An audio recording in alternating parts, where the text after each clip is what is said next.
अरे सुनो,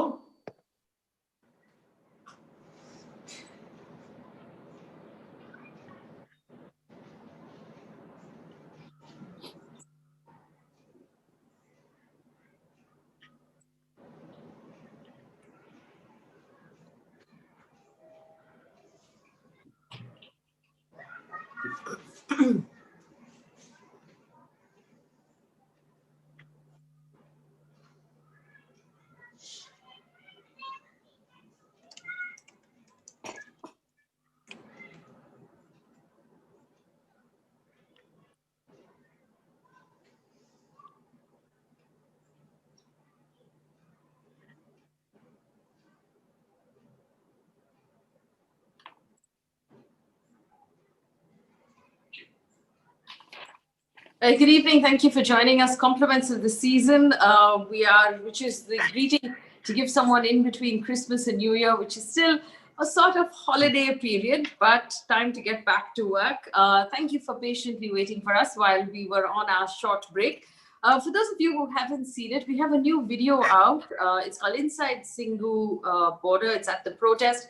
My colleagues Amita and Arun spent 24 hours with the farmers, tracking where the money is coming from, how they're surviving on the street, where the electricity, the water, the food, the medicines are coming from.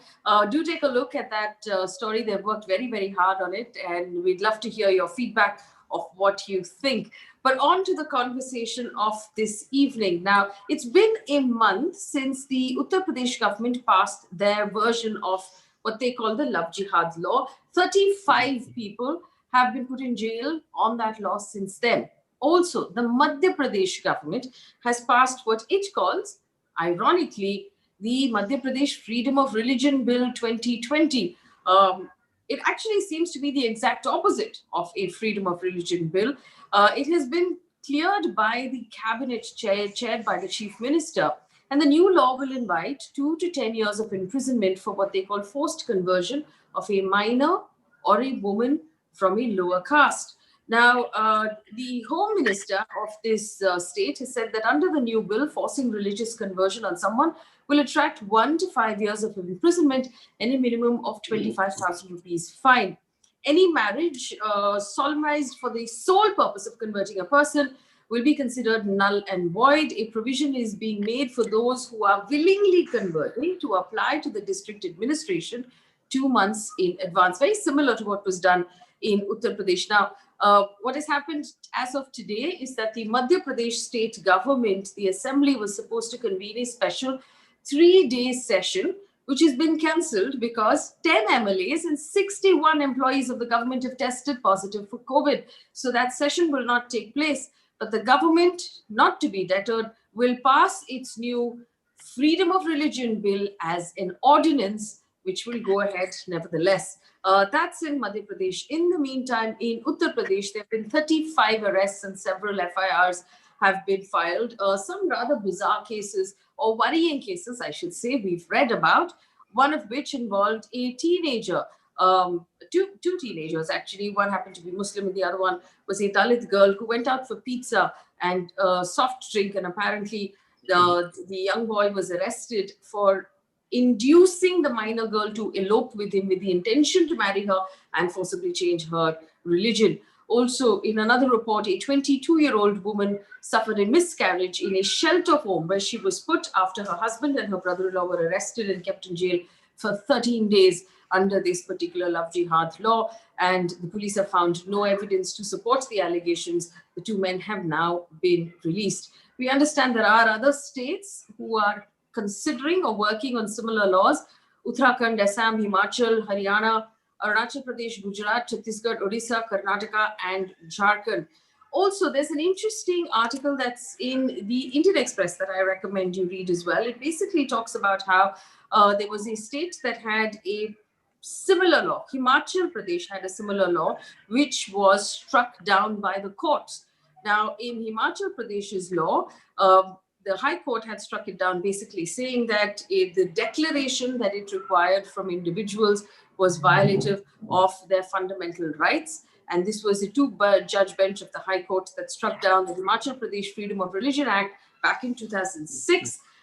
We understand that the laws now brought forward by the Uttar Pradesh government, according to the Indian Express, and the Madhya Pradesh government are very similar to this Himachal Pradesh law that was struck down by the court. But it must also be noted that in the meantime, unless a court strikes down the two laws brought by these two states, one would assume that these governments are fully within their rights to enforce these laws. So questions that we're asking today: how are the laws really being enforced? If and I'm going to keep using air quotes because love jihad is not a real thing. It's a term that has been coined and it's not really mentioned in these laws as that term.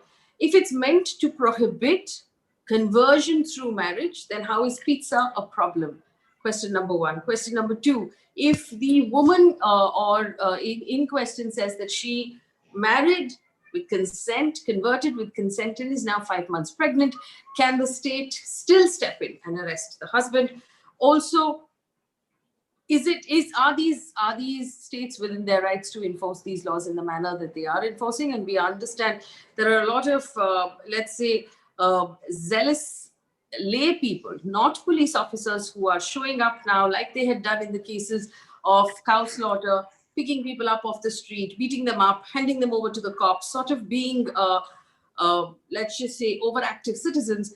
Is that something the government wants to encourage? We understand the Uttar Pradesh government does want to encourage it, from one statement made by the Uttar Pradesh Chief Minister. All of these questions are questions we're going to try and address in this conversation. Joining me right now in this conversation, Ms. Geeta Luthra, Senior Advocate with the Supreme Court, Mr. Sanjay Hegde, Senior Advocate with the Supreme Court, both of them bringing in the legal point of view.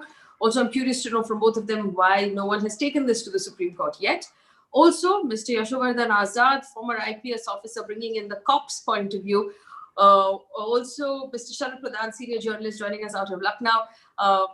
Mr. Pradhan is my go-to expert on all things Uttar Pradesh. He understands perhaps Uttar Pradesh better than most people. And right now Uttar Pradesh is a conundrum for most of us who don't live in that state. So I welcome all of you to this conversation. I thank you for agreeing to join us, especially in this sort of chutti season where everybody is on break. Thank you for your time. If I may please start with Ms. Geeta Luthra. Straight up question, Ms. Luthra. If no one has taken these laws to court to question their constitutional validity, are the state governments now fully within their rights to enforce these laws as they see fit? So firstly, you're right that the laws as such haven't been challenged, but there is a past challenge which you just spoke about of Himachal Pradesh. Mm-hmm. And the fact is that in today's day, the courts are closed, and perhaps that is some impediment. I am sure the challenge will come. And I'm sure the challenge will be upheld. So to say that there has been no challenge, firstly, we are not very sure. I feel there could be likely that there's been a challenge, but it hasn't been yet. Notice may not have been issued. Matters may not have been listed, but it's bound to be challenged sooner or later. And the challenge, according to me, in fact, these legislations will be most likely to be struck down because I don't think they will stand the test of constitutionality. Having said that, you have Article 14, you have Article 15, you have right of religion. Every aspect of your right of freedom of conscience, freedom of religion, in fact, your very majority, your right to be a person having your voice once you are a major, seems to be in question, and there's a huge question mark being raised at our girls. Right. Yes, and I'll come back to that. I just want to respond to something someone said. Proxima Midnight, you should give us your full name, has said, bring in reasoned voices from all over the political spectrum. You invite only guests you agree with. Actually, that's not true. We have called every member of the Uttar Pradesh BJP that we know so that they can come in and defend their law. All of them have declined to talk about it. So it's not that we don't invite them. They don't agree to come onto a conversation. It's particularly scary to be part of these conversations because we allow our guests to finish their argument, which means they need to have a fully formed argument in order to be part of this conversation. Bringing in Sanjay Hegde. Mr. Hegde, the worrying part is if we look at the wording of the law written in Uttar Pradesh, it doesn't mention pizza. It doesn't mention taking a walk. It doesn't mention holding hands or sipping, a soft drink. But somehow all of these things are also being taken as offenses, not just, and I don't want to call them the vigilantes, I want to call them the gundas of the street, but also by the cops. Is there is this a misuse of an already badly worded law? And how long is this going to continue for? Well, it's going to continue as long as the people vote for it. And as long as the courts then do not rush in to strike it down. See, at the end of the day, I have come to this conclusion. People get the government that they deserve and that they vote for. If you operationalize your prejudices, your hatreds, and your beliefs in the face of facts, then politicians will feed exactly what you want. Let's not pussyfoot around this. We want to see that our children marry people like us whom we approve of. That is the only form of marriage or intimacy between people that the vast voting majority of India seems to want. And the politicians are playing into it. However, what the vast majority does not get is that constitutions and limitations on power are there for a reason. We have thought through all this before, and that is why we came to a solemn constitutional compact between citizen and citizen, so that rulers would not get power drunk. Today, you think that this is a law which is specifically designed against the Muslims alone. Now, let me tell you how I apply my lawyer's brain to it. Because the first thing that a lawyer looks for is, okay, how do I apply this in a situation which may benefit a client of mine? Yes. I'll give you an example. Supposing this law had existed in the hands of a Sunny Deol at the time that Dharmendra and Hema Malini decided to marry. Can you imagine the consequences of what could have happened? And now take it to 2020. Any set of people who are planning a romantic escapade can be brought subject to this law by this sheer statement that, oh, they're planning to convert and marry in a different religion. Therefore, not only should the police intervene, I can get my vigilante sena, this sena, that sena, everybody to intervene. It is Begani Shadi mein all Abdullah's Diwana. And the state will keep applauding. Is that an India that we want to sustain? This law will finally go when lots of abuse has taken place in its name. I would also bring in my other two guests, Mr. Sharat Pradhan. Mr. Pradhan, you assumed and you echoed what Mr. Hegde has said, that basically this is to please the voting population that don't want to see their daughters married outside the community. It makes parents happy. But is this also in some way fueling, the gundas on the street who were using cow slaughter rules up till now to beat people up, and now they're using this new law to assert themselves? Well, I fully agree with what Mr.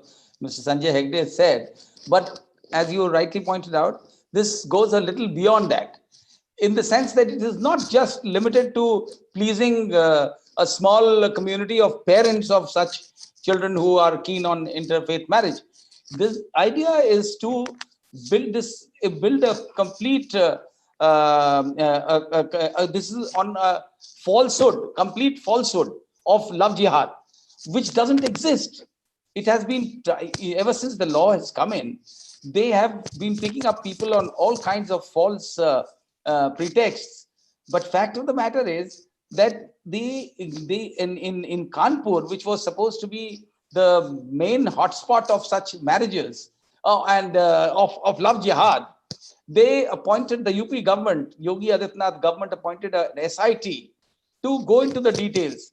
And you know what they discovered? They had taken up 2 years cases, and eventually they ended up, Kanpur is the most populated city in the of the state, and they found that only 14 cases were registered over a span of 2 years in whatever, in the name of love jihad.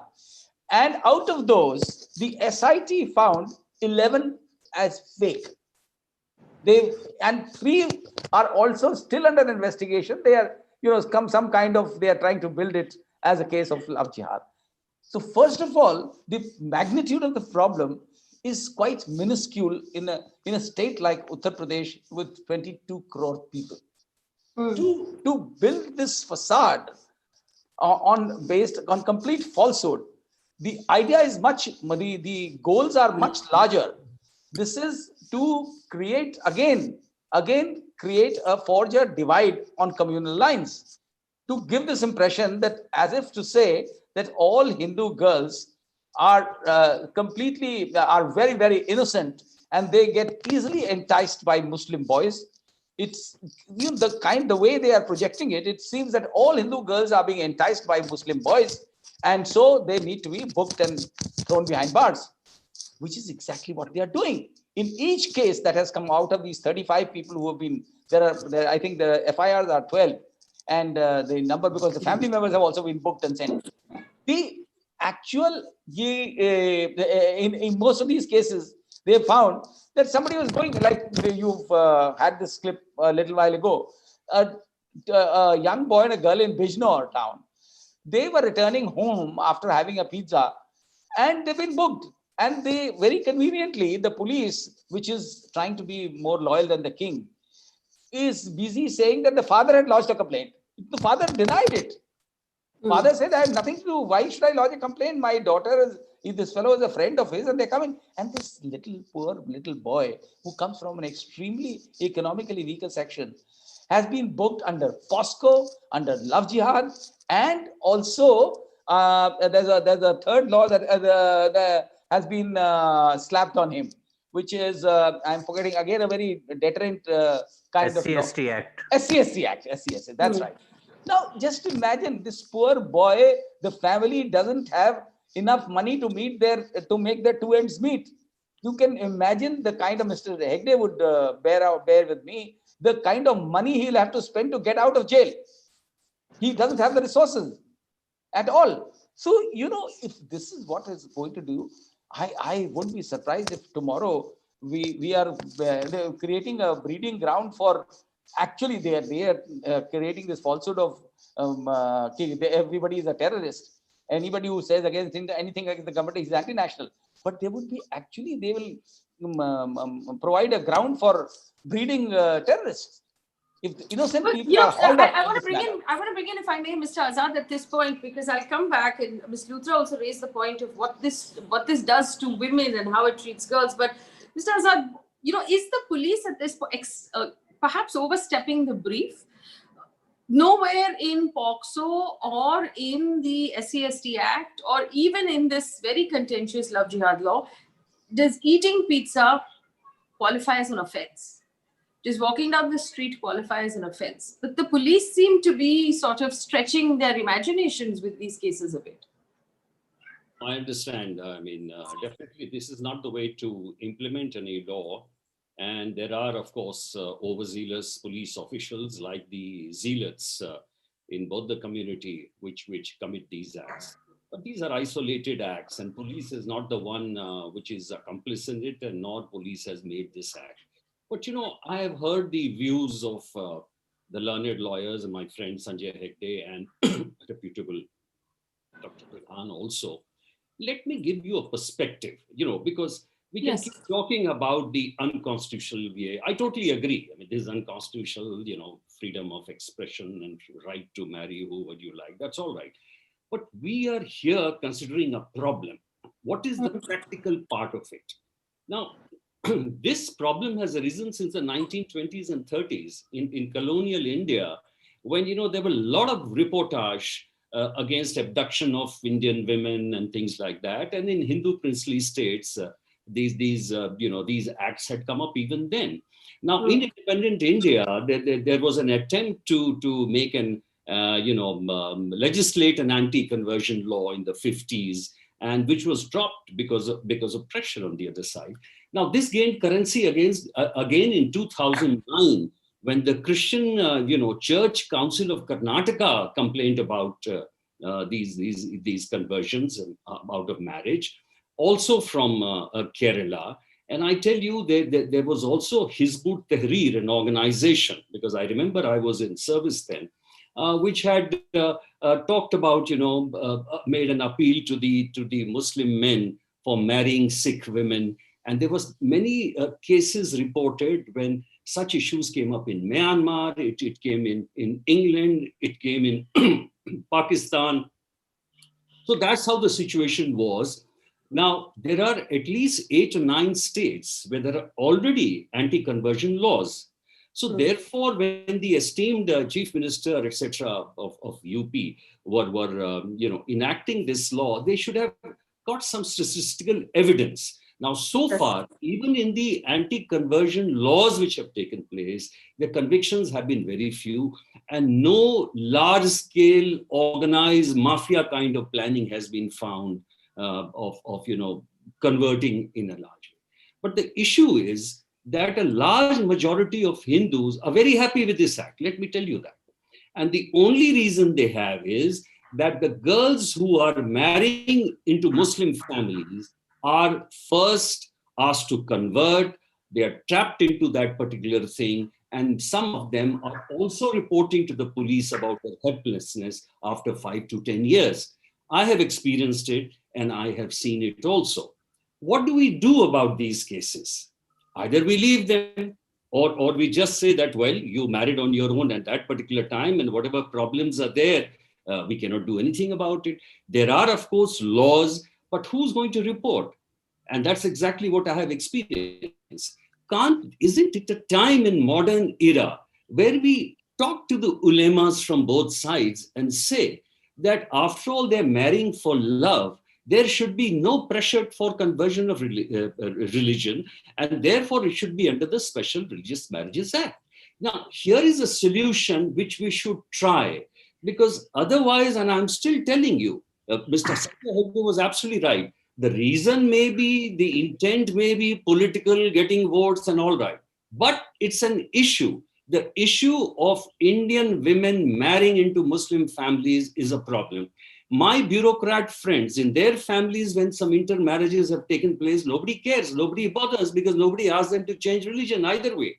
But in those families, in that strata, in that environment, it is a serious issue, and we need to address it, and we have to get the ulemas on board to do something about it. I have a couple of questions as a woman myself.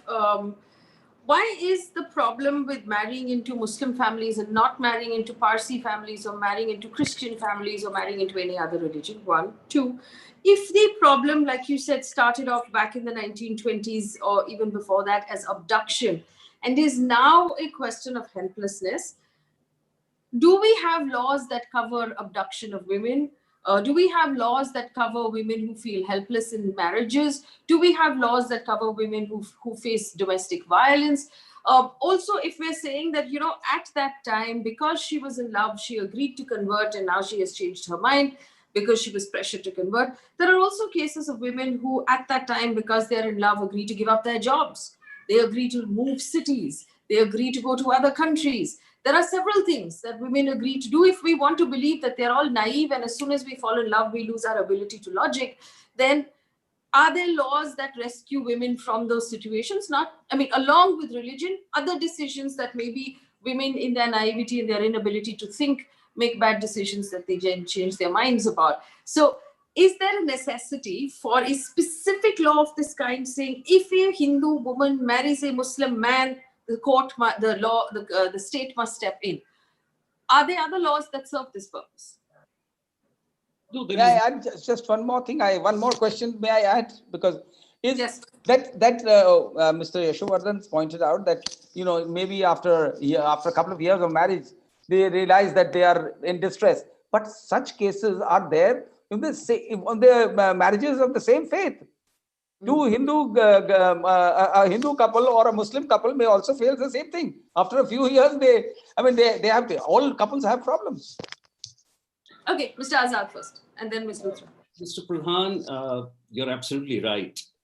Domestic violence, abuse of women, crimes against women is on the rise. It's not only in India, it's in America too. If you look at the American statistics, in 2018, there are more cases of rapes, there are more cases of crimes against women, also in the United States of America. That's a universal feature we are talking about. I'm talking about the practical side of it. It is difficult for a Hindu woman when she gets trapped into a Muslim family at that level, when the pressure is very, very high, she cannot report and go to a police station. This is a different issue altogether. I'm talking about stratas of society. We can't take it as a homogeneous whole. I told you that my bureaucrat friends, whenever there is an interfaith marriage, whether it is a Muslim or nobody cares, nobody bothers. Because there is no issue of either converting or no issue of any kind of a worship of any kind or celebration of festivals. Another issue which Faye has already pointed out is also true. Whenever there is a marriage in any other community or religion, there is no issue. There is no issue at all. So I'm saying this is something we have to look into, and I'm not attaching any value judgment to it. But what's it? It does seem like value judgment, but just to purely on the logic of it, when you say that if a woman is married into a family where she no longer has the ability to file a complaint with the police, then it doesn't matter how many laws you write, sir. She will not be able to file a complaint with the police under any of those laws. How does an extra law help? The pressure to convert and become a Muslim and serve the family is difficult. It's the same in a Hindu family also. But the pressures are high and the reports come later. So I'm saying that if you are marrying for love, why is religion important to you? Say it should stand religion. Okay, all right. I'm giving you a solution.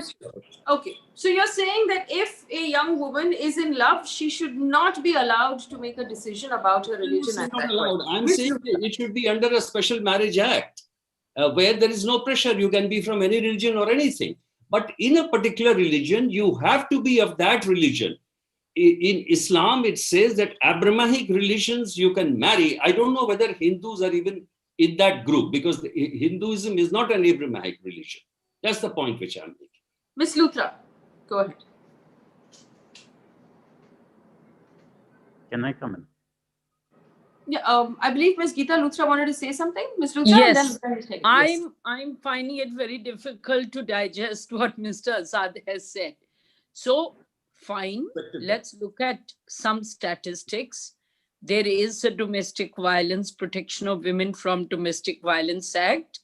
There is a general belief, and since in India we don't have great statistics, I will go by what's said, that 1 out of every 3 women reports complaints of domestic violence.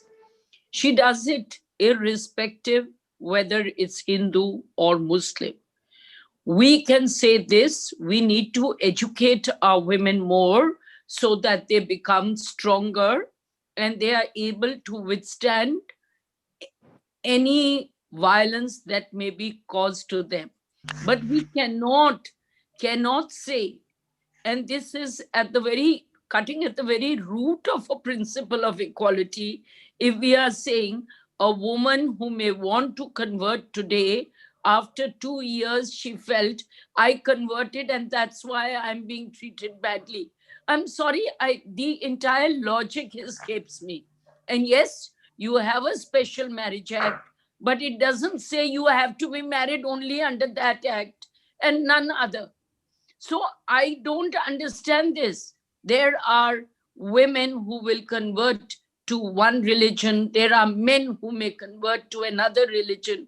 What is this freedom of choice if it is not there to decide? So you may say that many of our women are not empowered, but that doesn't mean you don't want to give them a right to decide. You want to take away the right to vote of these women because they are not empowered enough, because they can't make up their own minds.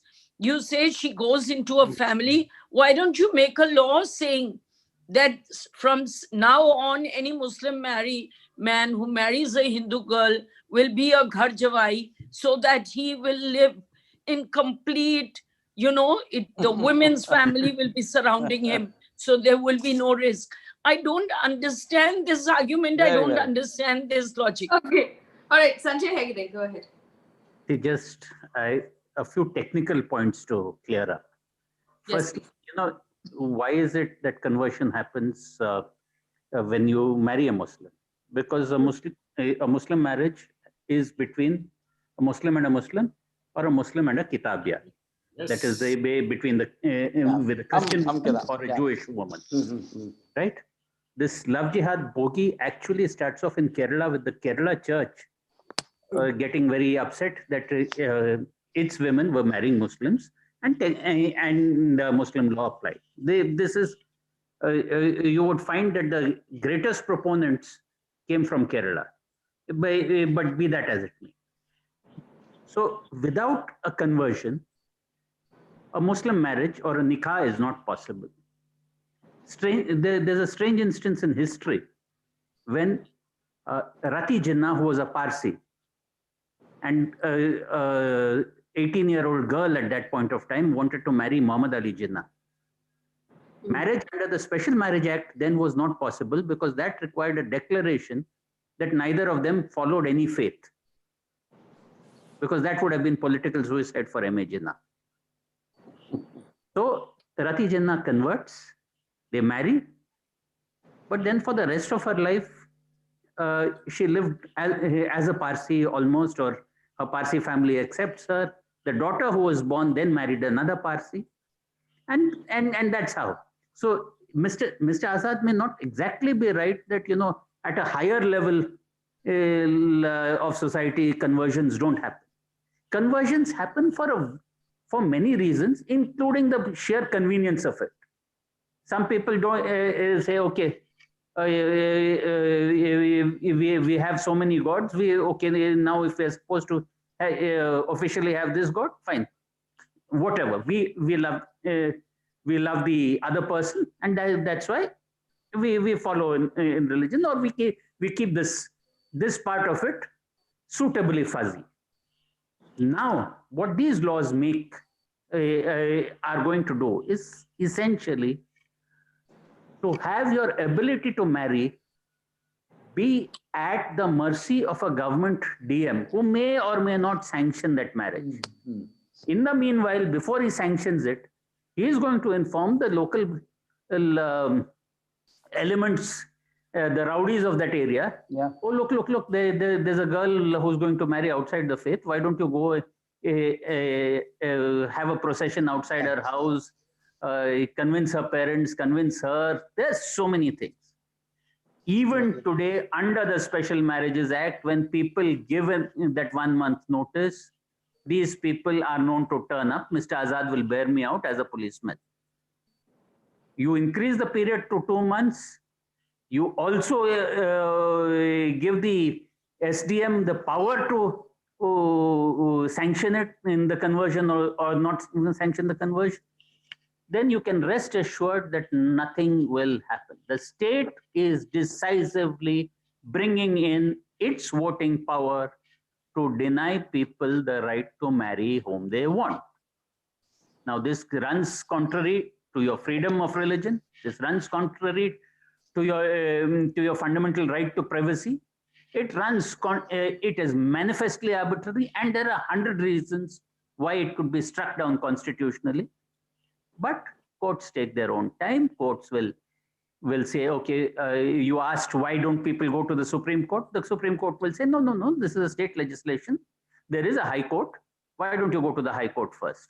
We should have the benefit of a High Court. In the meanwhile, under the garb of the law being still there on the statute book, that gives a semblance of legal authority to the policeman to catch anybody having a pizza. It gives protection to any vigilante army to do what it wants. That is why this kind of legalization of Gundagardi is necessary. So effectively, Ms. Hegde, are you saying that this law is not about rescuing helpless women, but rather controlling the numbers that religions like to maintain? Like the Christian church in Kerala, for example, is worried that its numbers are dwindling. Yes, it is entirely about that, because these decisions are made by patriarchies. Right. And ultimately, whether it is through marriage, or we've seen in times of partition, in times of communal rioting and all that, that there is an expression of triumph in taking over the other side's women. That is exactly what is being sought to be controlled, even where the woman herself says, look, I love this man, or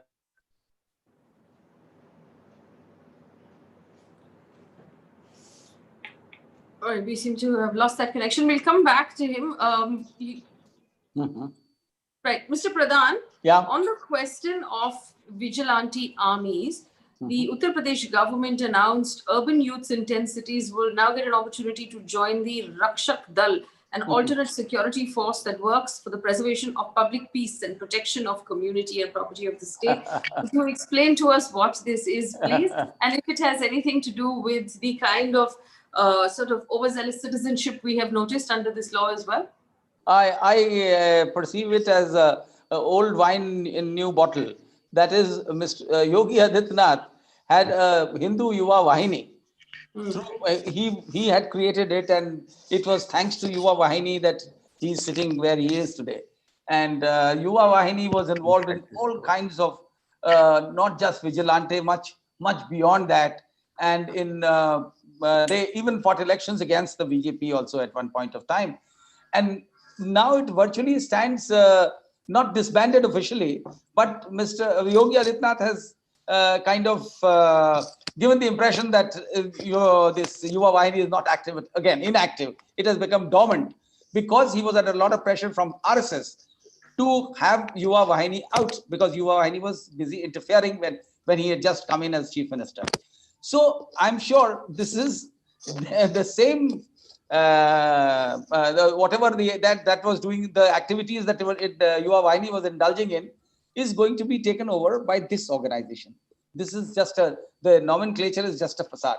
Another thing I wish to point out, Faye, is very significant. In Lucknow, there was a case of a Muslim girl marrying a Hindu boy, converting to Hinduism, and the way she is being treated, she is running from pillar to post. She's an educated young girl coming from a simple family, and she changed her name.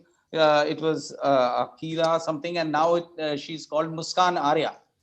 And the husband has thrown her out of the house, and she has not been able to even get her case registered. She eventually has gone to court where she is seeking a case to be registered against this Hindu husband. And nobody wants to talk about it. The government, you ask any police officer, okay, we'll see. Now, this is outright, this shows this is outright discrimination. And it is only intended to target Muslims so that the divide can be more deep, the communal divide can be deepened. And let me also say another thing. This is not the 20s. We are living in 2020. It's not 1920. Mr. Hegde, you got cut off. Would you like to finish what you were saying? I'm not sure at what point I got cut off, but I told you that these laws are only there to give a semblance of respectability to vigilantism in other people's marriages. Yes. Bringing back Mr. Azad. Mr. Azad, do you condone the idea of a zealous citizenship being sort of listed into a Rakshak Dal to help out the cops. Is that a recipe for disaster? Because technically enforcing any law is the job of qualified policemen.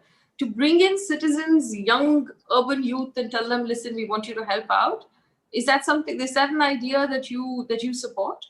I think you're restricting this just to the police, misusing this act to do something of their own. I have never supported anything of this kind. Not at all. Okay. I have never said or supported this law even. Unfortunately, when we discuss these issues, I don't understand. Mrs. Geeta Luthra says that she doesn't understand my reasoning or logic. What is the logic I'm giving? I'm giving you the facts and reality. And I've said I'm not giving you any value judgment. And I'm giving you a solution out of it. Otherwise, we can keep discussing it in lofty ideals and say it is wrong. Yes, it is wrong.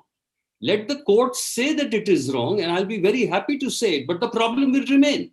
What should we do? Mr. Sanjay Hegde is absolutely right when he says the issue is the religion, because you have to marry. Once you have to marry in Islam, you have to become of Islamic religion. That's true.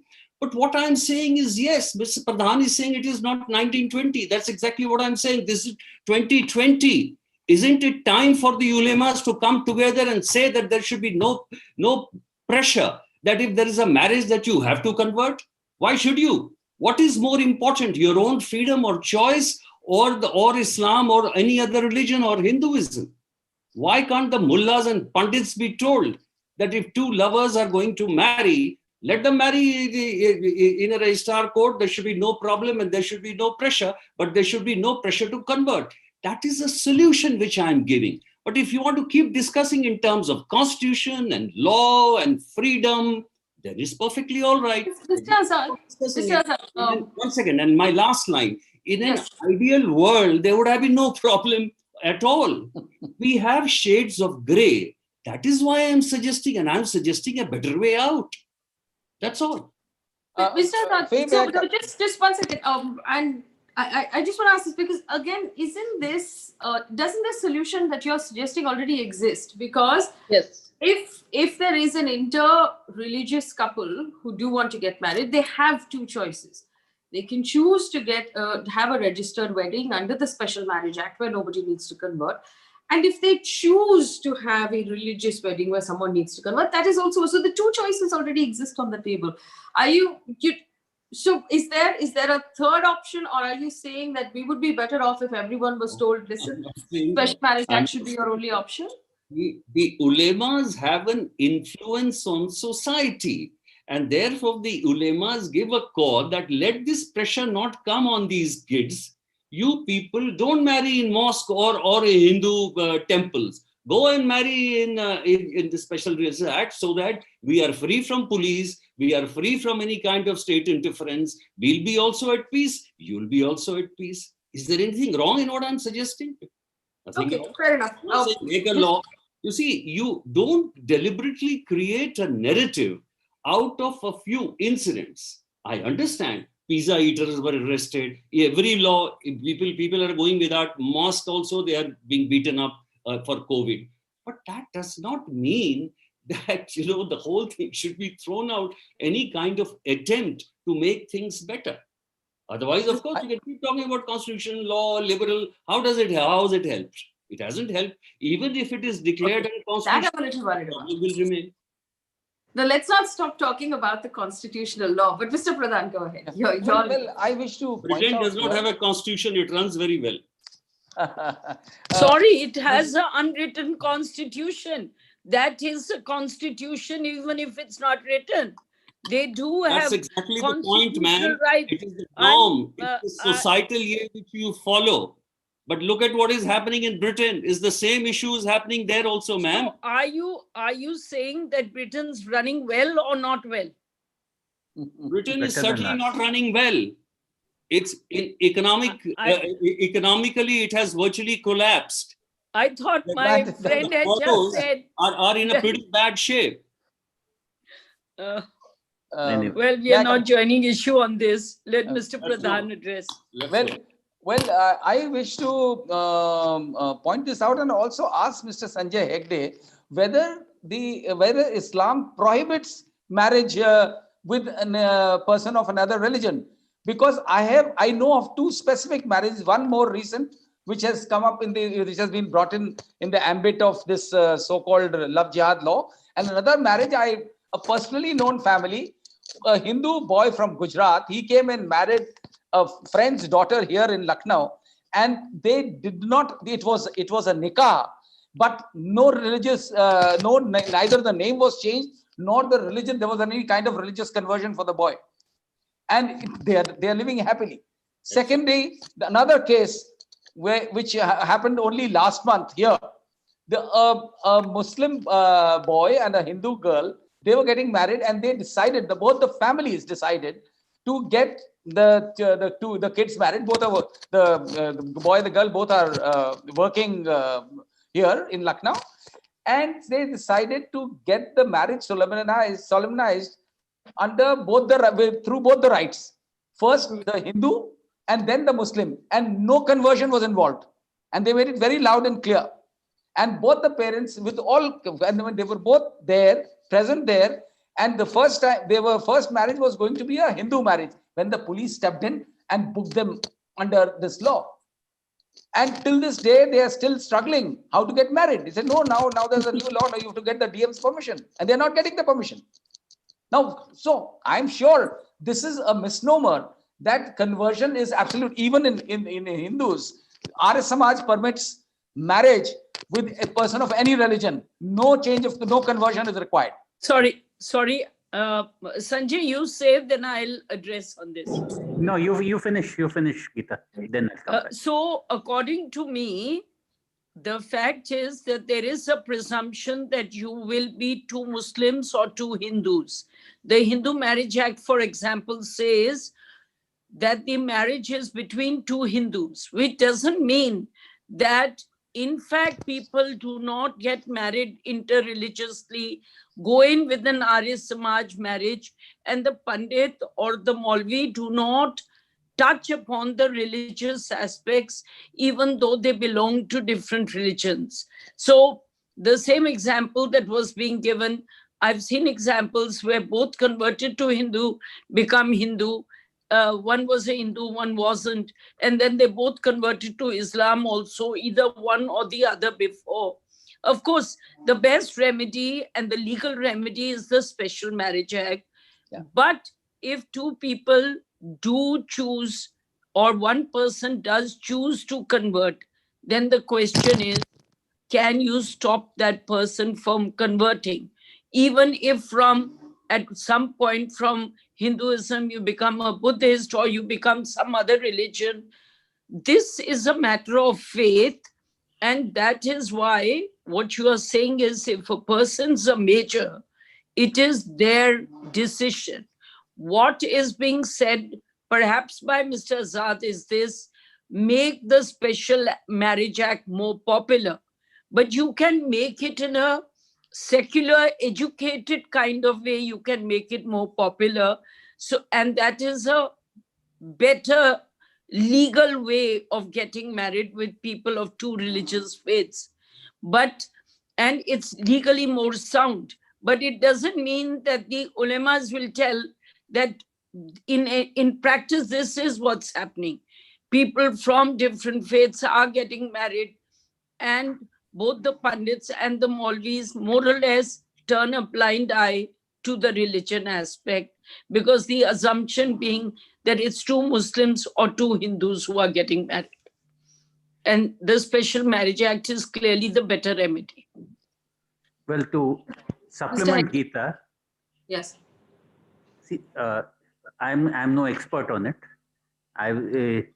On Islam especially, but the point I'm giving to believe is that if you have to have a valid Islamic marriage under Islamic law, then the person has to be a Muslim, or it has to be a Jewish or a Christian woman.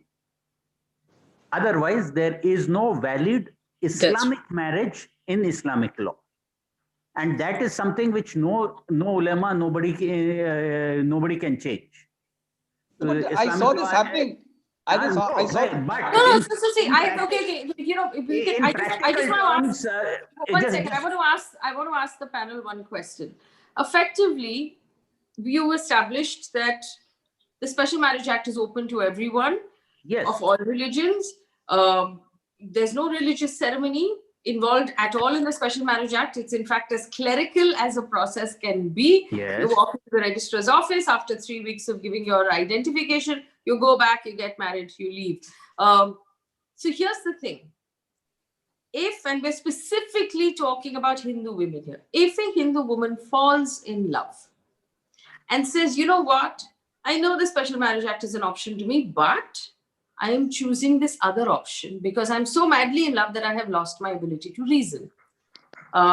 Should she at that point be allowed to vote, drive, choose a profession, or opt for a college education? Because if we decide that she has the ability to choose a religion, doesn't she have that same ability then to choose her government, to operate heavy machinery, and to be able to parent a child?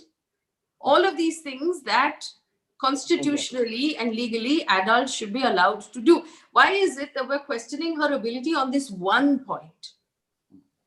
She might not be able to decide this one thing under pressure, but we're willing to take her decision on all these other matters. yeah. I find that as a woman Very good. difficult to understand. And anyone on the panel who wants to help me understand it, please go ahead. And there is one more answer, Please. in addition to Mr. Azad. 2 years after converting, you find that the marriage is not working. Is there anything that prevents you from reverting back to your old religion? Nothing. And religion is something, or whom you choose to worship, is something which is so intensely personal and so unpoliceable, as it were, that no Maulvi, no Padri, nobody can exactly tell you. Sanjay, there's an issue with this. For example, the Hindu Marriage Act would say that if you convert to another religion during the marriage, then that itself is a ground to annul the marriage or to have a divorce. So there are issues. When you come back to Hinduism. One minute. One aspect which is there is only this, that most, the way that Mr. Pradhan has described, the fact is that in most marriages, the Maulvi or the Pandit will not bother and ask you about your religion in today's day. So to a large extent, nobody is really forcing you to convert. You just go ahead, whether it's completely legalistic or not completely legalistic is another thing. To convert to Hindu religion, what is canonically said, you need a Shuddhi Patra. To convert to Islam, you don't need any of this. So when you are madly in love, the fact is the boundaries are not there for them to care what we will be doing to get a valid marriage, because they just want to get on with the job. It's forcible conversion in any case is contrary to the law even today. So this additional enactment, and 1977 Supreme Court said there can be law laid down with regard to conversion, but it stops there. It has to answer the test of constitutionality and the right of all people to practice the religion they want, and to have choice, and to have liberty, and to have freedom to marry who they want. Marriage is a concurrent list subject, but there is already enactments covering the field, that is the Special Marriage Act and the various acts. So, quick question before I run out of time. One of our audience members has asked this question: will the Uniform Civil Code solve for this issue in some way? Because no? Yes? No, because there is no answer as to what is a uniform civil code. If you are going to say that, look, we will have all marriages in this country registered, then that would be a uniform civil code. You may marry in whatever form. You may So, marry. Sanjay, we You may can have a. have that. You may have a church marriage. You may have a nikah. You may have a saptapadi. You can have a pastafarian ceremony, for all I care. But all marriages are registered, and it's only the registration, or then if there is a divorce, there is a deregistration, which will be the sole legal determinant. That is something which could be understood. That's right.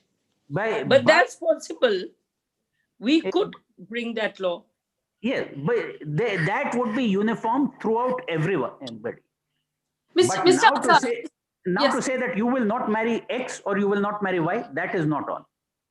Mr. Azad, would the problem be solved, in your opinion, if couples who chose to marry interreligiously were, through some formality, offered the option of the Special Marriage Act, saying, hey, you have this extra option under our constitution. Do you still want to go ahead? Is that effectively what you're saying?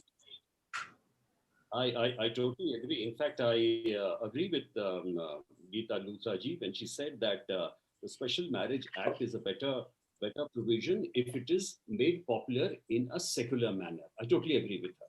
What I'm only suggesting is that it is time in 2020 that we bring together mullahs and pandits also and say, and this will be, and I totally support Uniform Civil Code also, that now in 2020, these ulama and pandits should be advised, and they should popularize Special Marriage Act, saying that it is only a fraction. I mean, 89% of the people get marriage, they have arranged marriage in this country. Interfaith marriages are very few. And I'm myself suggesting that there are very few cases, therefore there is no organized attempt.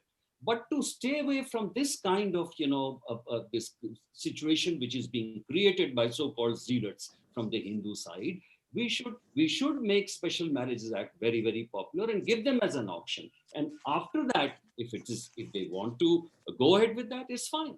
It's okay.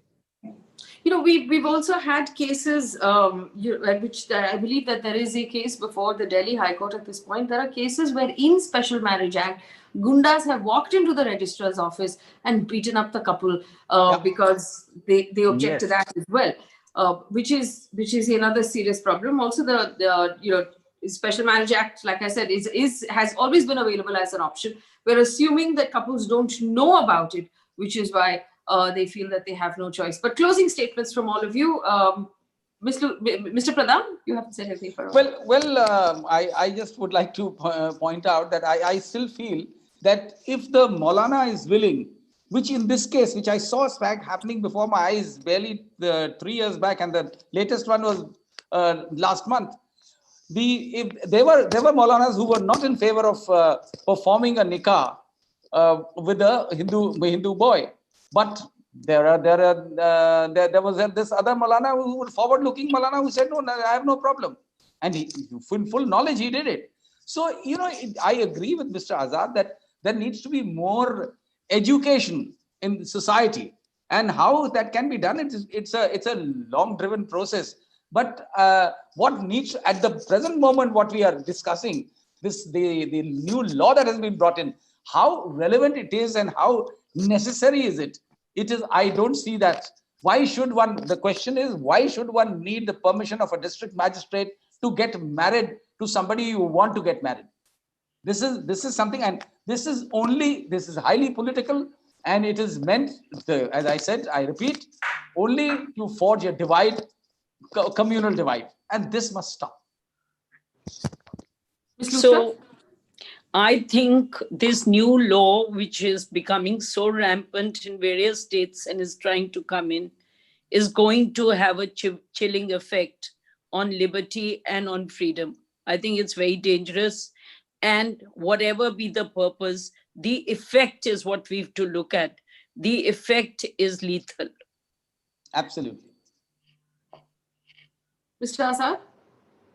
Well, the anti-conversion laws are already there, and quite a few states already have it. So this law was really not required. And the way out, I have already suggested, how to solve this problem, because this problem is there. Mr. Hegde, I save the last word for you. This is a law made by those who have chosen not to remain married and to interfere in everybody else's marriage. This is ex facie arbitrary and should be struck down. Well, I thank you all for joining us. My concluding statements are these, that our constitution and our fundamental rights are the touchstone of everything in this country. We have to constantly test everything against what our constitution says in spirit, because it is a living, breathing thing, and against what our fundamental rights that constitution awards to us. And remember the kind of country that the founding parents of this country hoped that we would grow up to be. Now we're 70 years old. Have we really grown up to be that country, or are we growing in the opposite direction, and are we disappointing children? The other thing that we must be very, very careful of at all points in our country is the rights and the consent and the agency of women. I cringe every time religions of different kinds in this country, led by different kinds of men, treat women like property, like basically numbers, like creatures that don't have a mind or don't have agency, don't have ability to decide for themselves. I firmly believe that most of the solutions to the problems in our country come from educating our girls, feeding our girls better, giving them agency, giving them jobs, and giving them more freedom. Research has shown that whenever Indian women are given access to information, that they always make strong, proper, good decisions for themselves, for their family, and for society. We're not idiots. We never have been. And it's time in 2021, as we turn the corner in this year, that the rest of the country begin to realize that Indian women are not fools. And finally, the other thing, it would be nice to remember at this time of the year, especially at the end of a very difficult year, is that love is the answer to everything.